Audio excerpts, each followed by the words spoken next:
정치인이 모자라면 국민들이라도 똑똑해야 하는데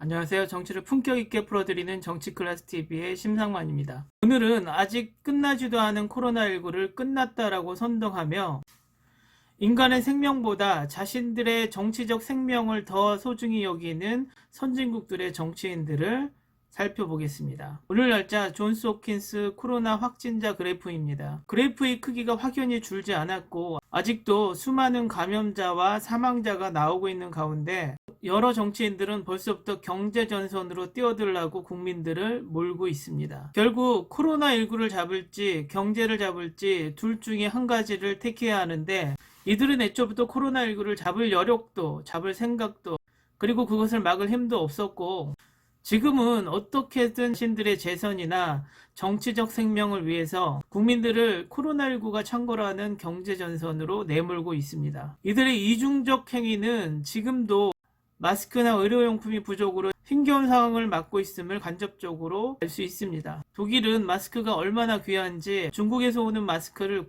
국가원수가 방문한 듯 국방장관이 직접 마중을 나갔고 서방 국가들은 아직도 마스크와 의료용품이 모자라서 쟁탈전을 벌이고 있는 상황입니다. 미국은 3M이라는 글로벌 마스크 업체가 있음에도 불구하고 마스크 공급이 원활하지 않아서 아직도 부족 현상을 겪고 있고 강대국이라는 이름 아래 다른 나라로 가는 마스크나 의료용품을 웃돈을 주고 강탈하는 강탈국이 되어버렸습니다. 미국의 트럼프는 검사자 숫자가 대한민국을 앞지른 것이 자랑인 듯 자화자찬을 하지만 확진자를 많이 찾아내는 게 잘하는 것이 아니라 추적 격리 치료를 하는 게 가장 큰 코로나 방역임을 망각하고 격리와 치료는 하지만 추적을 하지 못하는 가운데 우리나라의 31번째 확진자처럼 추적을 하지 못하면 코로나19의 확산을 막지 못한다는 것을 깨닫지 못하고 있습니다. 진단키트 75만 개를 제공해줬다고 폼페이오가 대한민국에 서신을 보내서 고마움을 표시하지만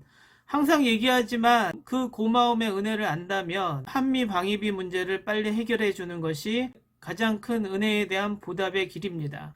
중국 또한 얼마나 코로나19 여파가 컸는지 코로나19 의료용품 수입액이 4,800억이나 됐다고 하며 중국은 진정 코로나19를 잡았는지 잡지 못했는지 처음부터 투명성이 없었기에 아직도 무증상자를 통계에 잡지 않아서 중국 코로나19가 종식되었다라는 자평을 세계의 모든 나라들이 의심의 눈초리로 쳐다보고 있습니다.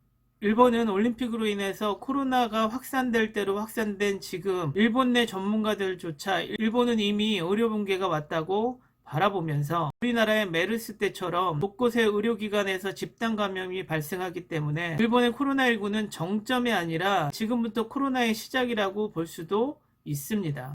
그 와중에 5천억을 들여서 나눠준 첫 마스크가 아베의 정치 생명을 끊을 비수를 꽂는 칼이 될 것으로 예상되며 국회에 나와서 첫 마스크가 편하니 불편하니 논쟁을 벌이고 있는 정치인이 있다는 것이 그래도 대한민국의 정치인이 아니라 다행스럽게 여겨집니다. 다시 존스 홉킨스 그래프를 보면 유럽은 잠깐 잦아드는 것으로 보이나 코로나19의 전염력으로 봤을 땐 아직 안심할 상황은 아니고 더 큰 문제는 제가 코로나19 초창기 때부터 강조했듯이 아프리카, 남미, 동남아시아가 확산되는 조짐을 보여서 엄청난 희생이 나올 거라고 예상이 됩니다. 마지막으로 정치인이 모자라면 국민들이라도 똑똑해야 하는데 코로나19가 엄청나게 확산되고 있는 이 상황에 미국과 일본의 국민들의 행동을 보면 한숨이 나옵니다. 최고 40도에 육박하는 더위에 수만 명이 해변으로 몰렸습니다.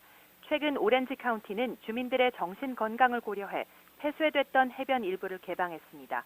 그런데 뉴포트 해변의 경우 하루 5만 명이 찾는 등 나들이객 등이 급증하자 현지 당국은 긴장하고 있습니다. 해변 수차를 강화하는 동시에 사회적 거리 두기를 거듭 강조하면서 가능하면 집에 머물도록 당부했습니다. 사태 초기에 확산세가 집중됐던 캘리포니아는 강경 조치로 어느 정도 억제 효과를 본 것으로 평가되고 있습니다. 하지만 경계심을 늦췄다가 다시 확산 국면으로 들어설 수 있다는 우려도 나오고 있습니다. 3月の3連休のあと2週間後に感染者の数が急増したこうした経験を踏まえ、ゴールデンウィークに関して、県境をまたぐか否かにかかわらず、人混みに出かけることを厳に慎むべきこと。 주요 관광지가 몰린 지역에서는 사람들이 오지 않도록 국도를 통제해달라고 정부에 요청했습니다. 또 외부 지역 사람들은 주차장 이용을 금지하거나 체온을 재서 이상이 없을 때만 들어오게 하는 등 대책 마련에 고심하고 있습니다. 오늘은 전 세계에 끝이 보이지 않는 코로나19에 대해서 이야기를 해봤습니다. 여기까지 하겠습니다. 오늘도 코로나19 꼭 이겨냅시다. 항상 시청해주셔서 고맙습니다.